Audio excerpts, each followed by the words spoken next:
네, 귀한 찬양 감사드립니다.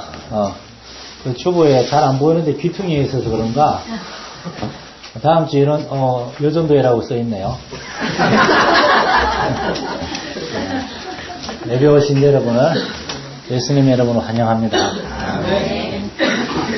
우리는 몇 주 전부터 성경의 교리에 대해서 계속 공부하고 있습니다. 교리라는 말 자체는 굉장히 딱딱하고 부담을 주는 말입니다. 그런데도 왜 우리는 교리에 대해서 공부하는 것입니까? 우리가 제일 처음에 이 성경의 교리 공부를 시작할 때 함께 나누었던 말씀을 다시 한번 기억하기 원하는데, 시편 119편 49절부터 이렇게 되어 있습니다. 주의 종에게 하신 말씀을 기억하소서. 주께서 내게 소망을 가지게 하셨나이다. 이 말씀은 나의 고난 중에 위로라. 주의 말씀이 나를 살리셨기 때문이니이다. 그러면서 교만한 자들이 나를 심히 조롱하였어도 나는 주의 법을 떠나지 아니하였나이다. 여호와여, 주의 옛 규례들을 내가 기억하고 스스로 위로하였나이다. 아멘. 이 본문에서 성경 기자는 성경 교리를 기억하는 것이 우리에게 여러 가지 유익이 있지만 가장 중요한 것은 소망을 주는 거라고 얘기하고 있습니다. 소망을 주는 것. 여러분, 예수 믿는 사람들만 아니라 예수를 믿지 않는 사람들까지 오늘날 세상 사람들에게 가장 필요한 것이 바로 이 소망입니다. 소망이라는 말은 무언가를 바라고 기다린다는 겁니다.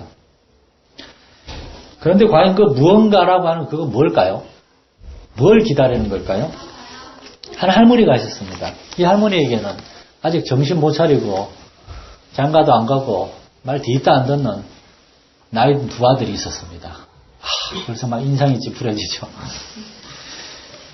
이 할머니의 소망은 뭔가 하면은 이 아들들이 정신 차리고 직장생활 성실하게 하고 장가도 가고 소위 말하는 효도도 받아보는 게 이 할머니의 소망일 겁니다. 어떤 초등학생 자녀를 둔 아주머니가 있었습니다. 그래서 아주머니라고 그러면 안 좋아한다고 그러더라고요.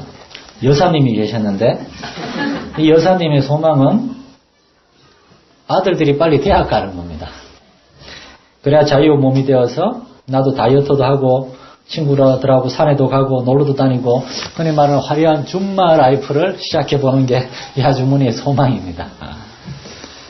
또 어떤 중년의 남성이 있습니다. 이 남성은 젊은 날 누구보다도 열심히 직장 생활하면서 가족을 돌보고 자녀들을 키웠습니다. 이게 장성한 자녀들이 대학을 마쳤어요. 직장에 갔어요.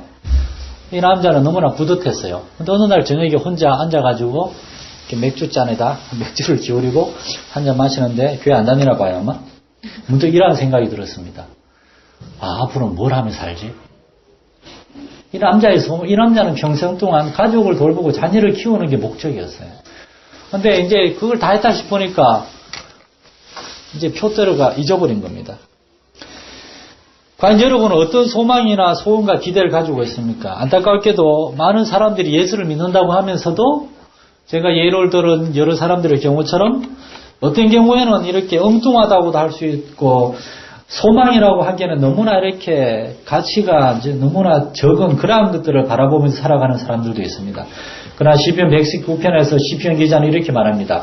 주께서 내게 소망을 가지게 하셨나이다. 다시 말해서 주께서 주신 소망, 하나님이 우리한테 준 소망이 있다는 겁니다. 그게 무엇인지 그걸 우리가 바로 알 때 우리는 참된 위로와 만족과 이 세상을 살아갈 힘을 얻게 된다는 겁니다. 저와 여러분이 그 소망을 얻기를 원하는데 이 소망이 뭔지 알기 위해서 우리에게 필요한 게 뭔가 하면 바로 주의 옛 규례들을 기억하는 겁니다. 다시 말해서 하나님의 말씀을 기억하는 겁니다. 지난 몇 주간 저는 개인적으로 우리 목회자들하고 교제하면서 여러 가지 생각들을 많이 하게 되는데 그중에 지금 우리 한국 교회와 교회 성도들과 목회자들은 이 두 가지 상반되는 어떤 주장 속에서 딜레마에 빠진 것 같은 느낌을 많이 듣습니다. 뭐가 옳은지 몰라서 방황하는 사람들이 많은 것 같아요. 한 가지 뭔가 하면 극단적인 부정주의입니다. 이대로 가면 한국교회 망한다. 사람들도 줄어들고 교회는 재정 파산날 것이다. 교회 학교도 점점 애들 안 나오지 않냐. 한 10년, 20년 지나면 한국교회의 전성기는 사라지고 한국교회는 이제 큰 위기를 맞게 될 것이다. 그런 사람들이 있습니다. 미래학자 그러면서 최모 박사님이라고 실명을 거론하긴 그렇지만 막 책을 쓰고 한국교회에 소망이 있는가 막 그런 책이나 쓰고 목사님들이 그걸 막 돌려보면서 그냥 막 이러고 있는 겁니다. 또 반대의 주장이 있어요. 그게 무슨 상관이냐? 정기적으로 교회 가서 예배 드리고 설교 듣고 헌금하고 이제 세상에서 열심히 돈 잘 벌고 살면 되지. 하나님이 주신 인생 즐기면 되지. 그런 사람들이 있습니다. 무한한 긍정주의자들. 번영신학이라고도 하는데 이분들은 하나님 우리가 잘 되기를 원하신다는 겁니다. 잘 되는 나, 긍정의 힘 들어보셨죠? 그런 얘기? 책 제목입니다. 미국을 중심으로 시작된 이 번영신학, 적극적인 사고방식, 긍정적인 생각들, 할 수 있다, 하면 된다. 제가 했던, 제 군복무 했던 백골부대 3사단 9호가 할 수 있다, 안 되면 되게 하란데, 안 되는 일이 많이 있습니다. 교회 안에서 이런 생각을 가지고 신앙생활을 하는 사람들, 또 그러한 걸 부추기는 그러한 목사님들도 있습니다. 이 둘 다 문제가 있는 것 같아요. 지나친 걱정, 근심에 사로잡혀서 막 그냥 비관론에 사로잡힌 것도 문제고, 또 지나친 낙관론, 사실 뭐 별 생각이 없이 그냥 뭐 이렇게 잘 먹고 잘 살면 되지 하는 양쪽 다 문제입니다. 우리에게는 하나님의 말씀을 토대로 균형이 필요한 줄 믿으시기 바랍니다. 하나님의 말씀을 통해서 하나님께서 우리에게 주시는 메시지가 무엇인가, 하나님이 원하시는 삶이 무엇인가, 그리고 그 삶을 위해서 가장 중요한 것은 우리의 심령과 우리의 인격과 성품이 변화가 되어서 우리가 하나님의 사람, 말씀의 사람이 되어야 한다는 것. 왜 말씀입니까? 왜 하나님의 말씀이 교리입니까? 히브리서 4장 12절에 하나님의 말씀은 살아있고 활력이 있어 좌우의 날선 어떤 검보다도 예리하여 혼과 영과 및 관절과 골수를 찔러 쪼개기까지 하며 마음의 생각과 뜻을 판단한다고 얘기합니다. 하나님의 말씀이 저와 여러분을 이렇게 바꾼다는 겁니다.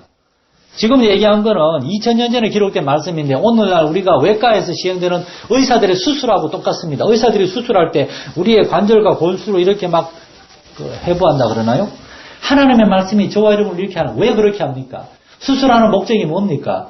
병을 고치고 치료하고 사람을 이렇게 건강하게 만들고, 하나님의 말씀이 저와 여러분을 수술해서 우리 안에 있는 질병을 고치고 우리를 건강하게 하는 역할을 하는 줄 믿으시기 바랍니다.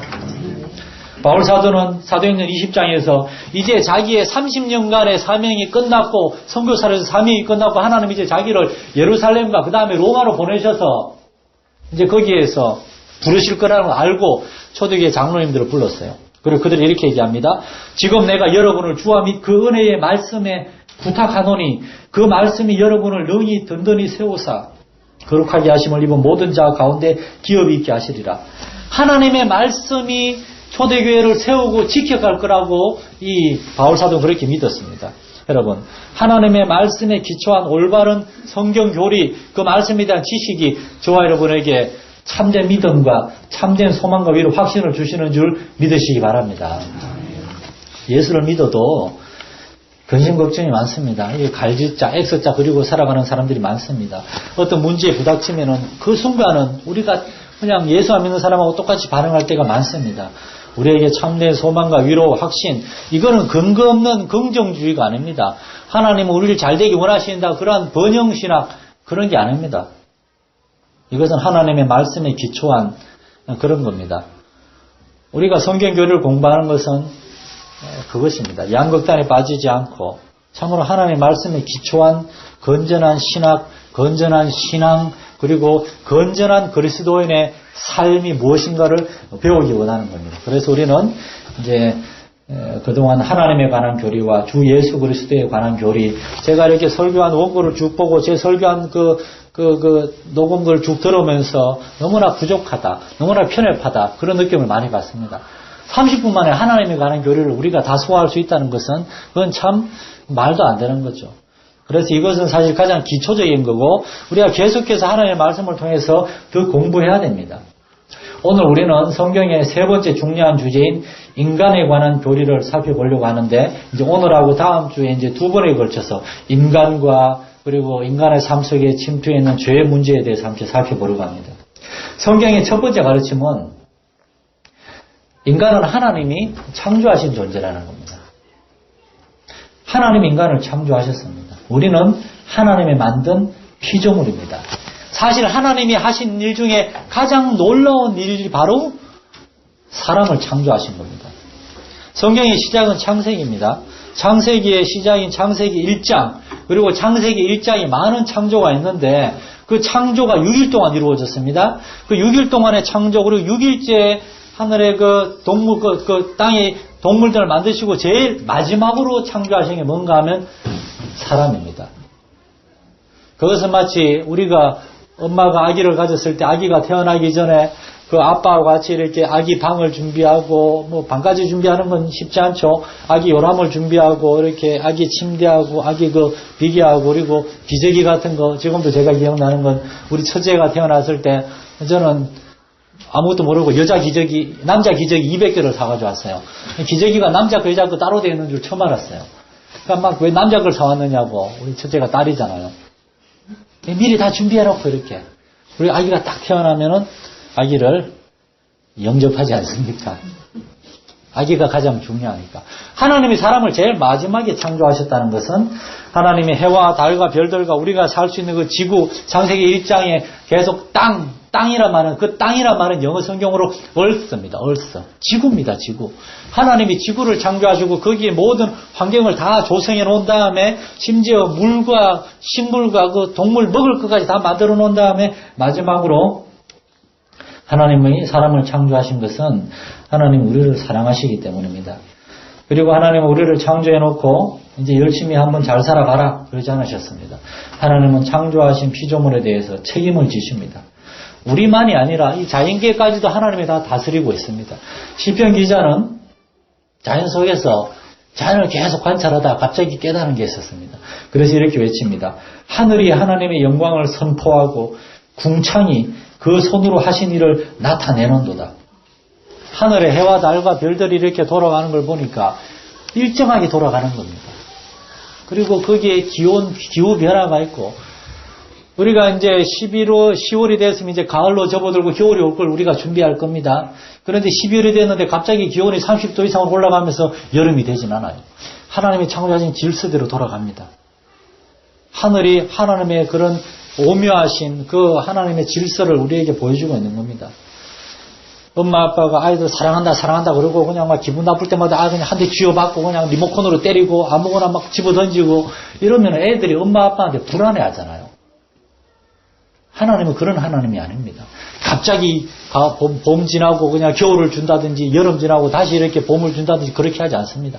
하나님은 질서대로 이렇게 우리의 삶을 자연을 통해 이끌어 계십니다. 그리고 궁창이 그 손으로 하신 일을 나타내는도다. 궁창이 뭡니까? 이 대기권을 얘기해요. 대기권. 대기권은 정말 신기한 겁니다. 대기권에 공기청이 있어요. 공기청이 있는데 점점 우리가 사람들은 자꾸 지구를 떠나려고 그래요. 지금도 뭐 자꾸 화성에 가겠다고 난립니다. 2020년까지 화성에 도착하겠다고. 그래서 뭘 어떻게 하겠다는지 모르겠어요.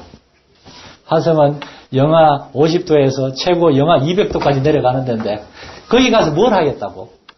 우리 그 땅에서 몇 킬로 떨어지지 않은데 그 배가 뒤집어져서 애들이 30m, 40m 바닷속에 있는데 그 30m, 40m도 못 들어가는 주제에 8억 킬로 떨어진 화성에 뭐 하려고 가려고 그렇게 난리인지. 물론 이 중에 과학에 관심이 많은 분들이 있으면 죄송합니다만은 이 대기권에 사람이 점점 올라갈수록 산소가 부족해집니다.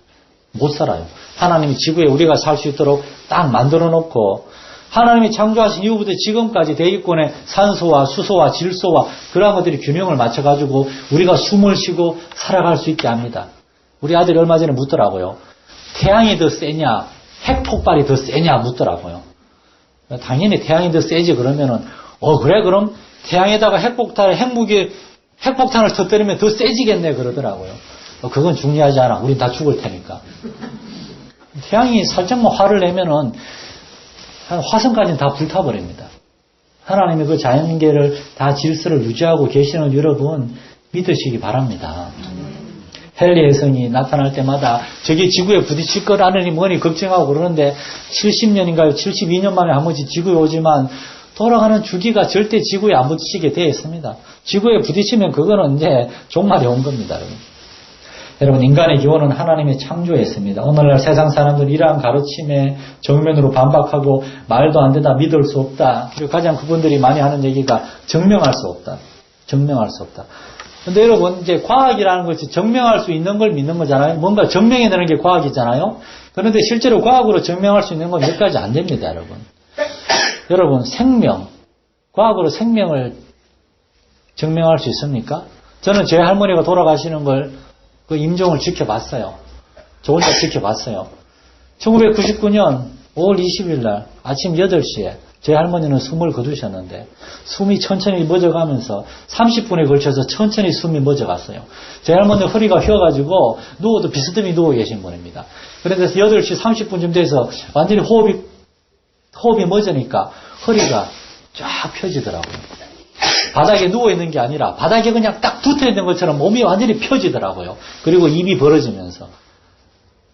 여러분, 잘 때 입이 벌어지는 건 당연한 겁니다. 우리가 그냥 힘을 쫙 빼고 있으면 그렇게 몸이 늘어지게 돼 있어요. 전 그때 봤습니다. 방금 전까지는 우리 할머니에게 생명이 있었는데 지금은 생명이 없다는 걸. 육신은 그대로인데 그 생명을 과학이 증명할 수 있습니까? 영혼이 뭐 심장 어디에 있네, 뇌 어디에 있네. 그런 거는 과학으로 증명할 수 있는 게 아닙니다. 인간의 기원에 대한 불신자들의 관점은 진화론입니다. 적어도 몇 억 년 전에 지구에 어떤 물이랑 생겨나고 물 안에 어떤 뭐 아미노산인가 하는 게 생겨나고 혹시나 제가 부정확하게 얘기하더라도 여러분 이해해 주시기 바랍니다. 막 비슷해가지고 이렇게 침과 비슷한 아메바라고 하는 아메바를 침과 비슷한 그걸 처음에 봤을 때 우리 애들이 학교에서 진화를 공부하고 아빠 우리가 침에서 생겼대. 침 뱉어놓은 거거든. 그게 아메바입니다.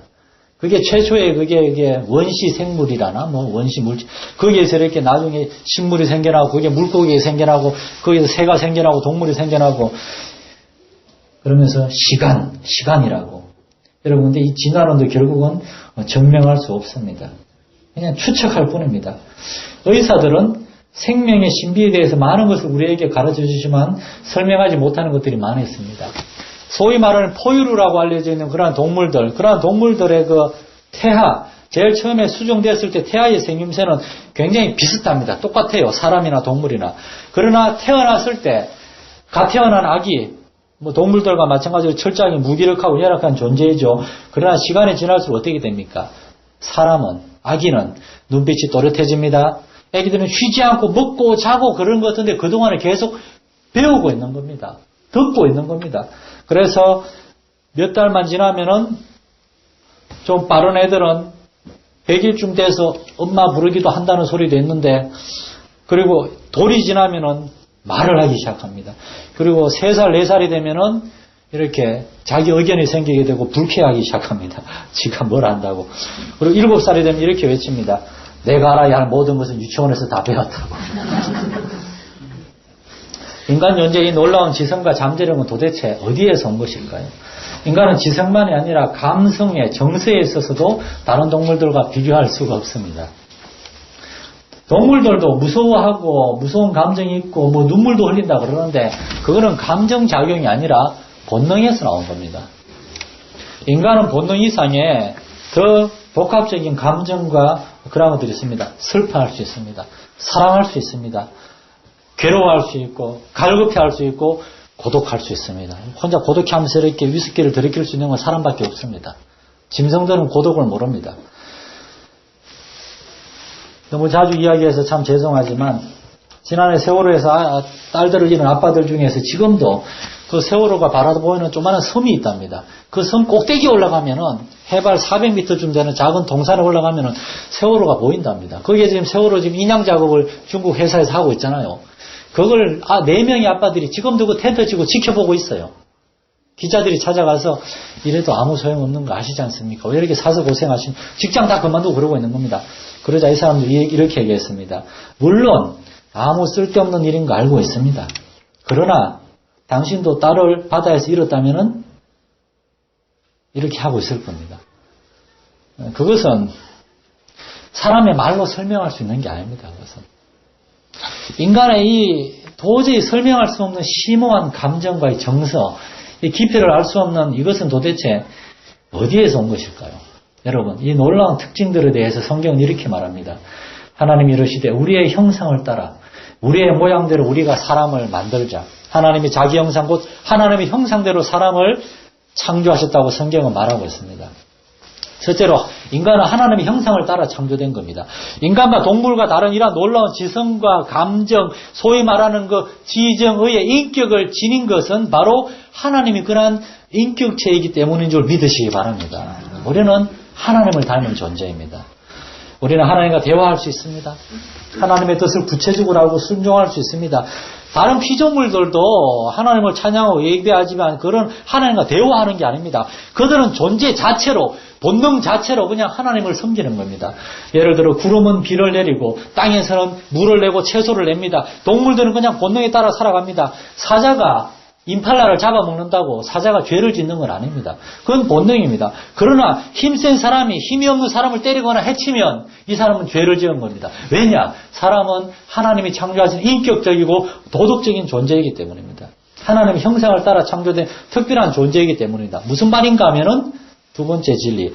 인간은 자기 마음대로 살아서는 안 되는 자기 자신의 삶에 대한 책임과 사명감 있는 존재이기 때문입니다. 하나님의 말씀에 그 비유가 있습니다. 예수님이 달란트 비유를 하셨습니다. 한 주인이 종들에게 5달란트, 2달란트, 1달란트를 주면서 먼데 여행을 갔다 왔습니다. 5달란트 가진 사람은 열심히 일해가지고 5달란트 더 남겼어요. 2달란트 가진 사람도 일해가지고 2달란트 더 남겼어요. 1달란트 가진 사람은 어떻게 했습니까? 그냥 혹시나 내가 사업하다 날려버릴까봐 그걸 애지중지 잘 땅에 묻어뒀다가 1달란트 그대로 가져와 주인님이 주신 거 잊어버리지 않고 그대로 가져왔습니다. 그런데 주인은 달란트를 활용해서 열심히 일한 종들은 칭찬했지만 달란트를 활용하지 않고 땅에 묻어놨다가 가지고 온 사람은 혼을 냈습니다. 왜 그렇습니까? 주인이 원하는 건 이 달란트를 썩혀두는 게 아니라 활용하기를 원했기 때문입니다. 여러분 중에서 교회 봉사라고 그런 소리 뭐라 라고 생각하는 분들이 계실 수도 있겠는데 그걸 넘어서는 겁니다. 그리고 교회학교 교사는 충분히 찼습니다. 더 이상 이제 압력 안 넣을 거예요 이제. 하나님은 우리를 인간으로 창조하셨고 그것은 우리에게 굉장한 은혜와 특권입니다. 유대인들의 3가지 감사기도 제목 중에 첫 번째 기도는 우리를 인격으로 사람으로 창조하신 걸 감사했습니다. 하나님이 저와 여러분에게 생명을 주시고 저 여러분에게 인간이라는 고귀한 그러한 특권을 주셨기 때문에 이제 우리에게는 하나님의 창조 세계 안에서 동물들이나 이러한 자연계를 넘어서는 특별한 하나님 앞에 우리가 바쳐야 될 헌신과 사명이 있는 줄 믿으시기 바랍니다. 그러한 인간의 책임과 사명은 무엇입니까? 인간의 존재 이유는 무엇입니까? 이것이 바로 성경의 그 인간에 관한 큰 2번째 가르침인데 그것은 하나님이 인간을 향한 분명한 목적과 계획을 갖고 있다는 겁니다. 수년 전에 미국의 대형 교회인 세들백 교회라고 거기 릭 워렌 목사님이라고 그분이 이제 책을 썼습니다. 목적이 이끄는 삶. 여러분 많이 들어보셨죠? 목적이 이끄는 삶, 목적이 이끄는 세미나 별거 다 있습니다. 제가 서울에 부목사로 있으면서도 1년에 2번씩 목적이 이끄는 삶 특별 새벽 기도를 했어요. 그 책 가지고 40일 동안 새벽 기도를 하는 겁니다. 그게 40과거든요. 그 책 자체는 매우 성경적이고 좋은 책인데 문제는 사람들의 반응이 우리는 뭐든지 한 가지에 열광하는 경향이 있어요.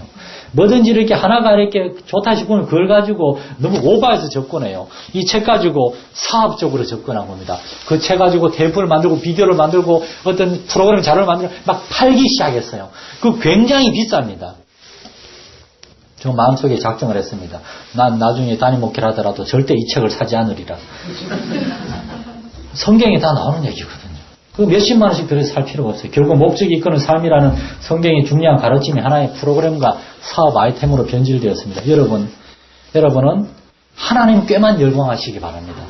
하나님 말고 다른 목회자나 다른 어떤 가르침이나 어떤 책이나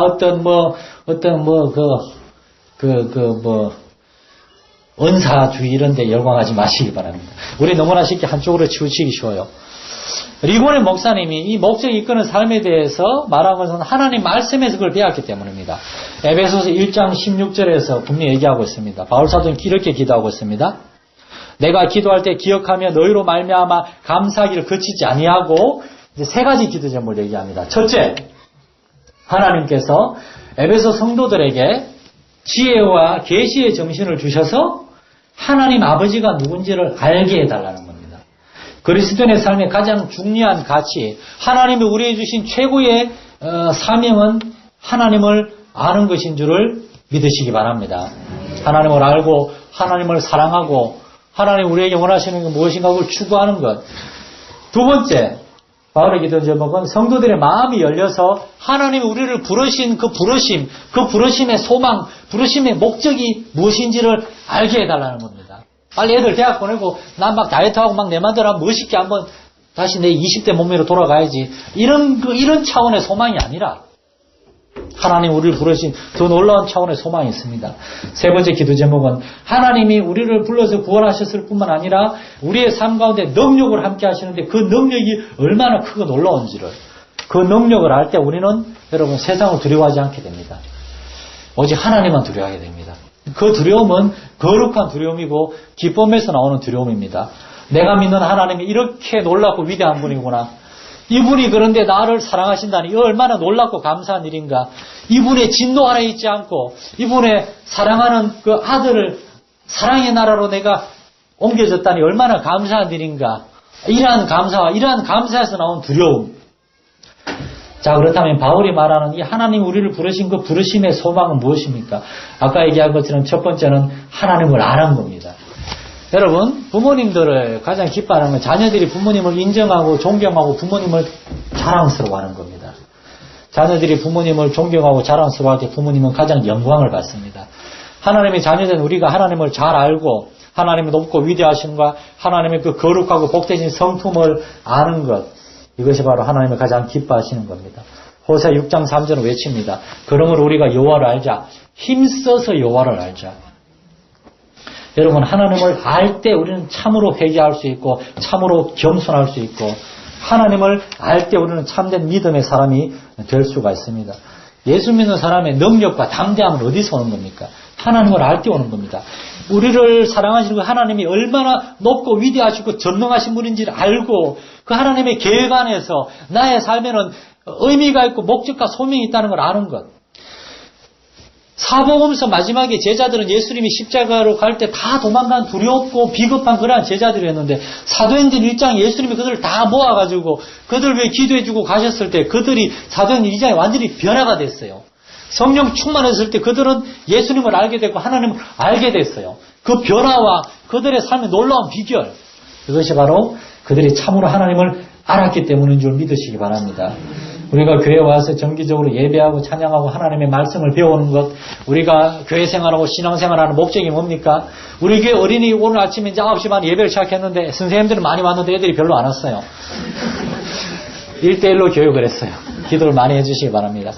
우리 교회 어린이 모임과 또는 앞으로 하게 될 학생의 모임과 청년의 모임, 이거 왜 하는 겁니까? 여러분이 집에서 아이들과 함께 성경을 읽고 기도하며 예배하는 이유가 뭡니까?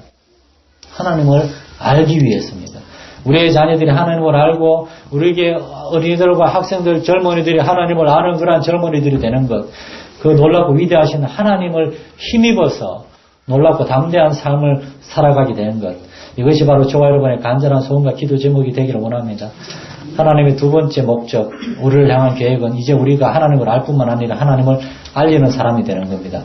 이 세상에는 하나님이 창조하셨으나 하나님을 거역하고 하나님을 무시하고 하나님 없다 하면서 자기들이 몰라요. 그러나 자기들은 죽음을 향하여 가고 있고, 그리고 죽음 이후에는 영원한 사탄 마귀의 세계에 살게 될 것을 모르고 살아가는 수많은 사람들이 있습니다. 지옥의 존재에 대해서 굳이 죽어봐야 아는 겁니까? 지금도 지옥과 같은 삶을 살아가는 사람이 우리의 주변에 얼마나 많이 있습니까? 지옥이란 육체적으로 고통을 받는 게 아닙니다. 죽었는데 육체적으로 무슨 고통을 받아요? 참된 고통은 육체의 고통이 아니라 영혼의 고통입니다. 여러분, 질문을 드려보게요. 배고파서 자살하는 사람이 있습니까?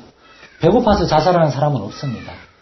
자살은 삶의 모든 희망과 모든 그러한 것들을 다 잃어버렸을 때, 자포자기했을 때, 영혼의 완전한 그냥 희망을 잃어버렸을 때 하는 게 자살입니다. 그건 육체의 문제가 아니라 영혼의 문제입니다. 그러한 영혼의 고통을 경험하게 될 것을 모르고 살아가는 하나님의 잃어버린 자녀들에게 하나님을 알리는 것, 이것이 바로 우리를 불러 구원하신 하나님의 목적입니다. 에베소서 1장 6절, 12절, 14절에 계속 얘기합니다. 하나님 우리를 구원하신 이유는 하나님의 은혜의 영광을 찬송하게 하기 위함이라고. 찬송하는 거는 혼자 집에서 이렇게 조용히 하는 게 아닙니다. 아침에 우리 윤 집사님이 찬양을 인도하셔서 제가 얼마나 감사한지, 마음만 감사한 게 아니라 제 목도 감사해요. 제가 오후 예배 설교할 때는 목이 가가지고 막 이러잖아요.